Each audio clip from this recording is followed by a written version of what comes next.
Allah Teala bizə bildirmək istəyir ki, bu dünya aləmi haqla batilin qarşığından ibarətdir.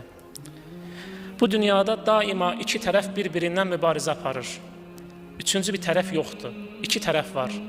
Haqqın tərəfi və batilin tərəfi. Və insan bu iki tərəfin mübarizəsində dünyaya gəlir. Və bu iki tərəfdən birini seçir. Ya haqqı seçir, ya da ki batili. İnsan buna öz davranışları ilə, öz seçimi ilə qərar verir, haqqın və yaxud da batilin tərəfində olduğunu. Bütün kainatın nizamı, bütün gördüyünüz bu sistem, hamısı bu iki tərəf üzərində qurulub.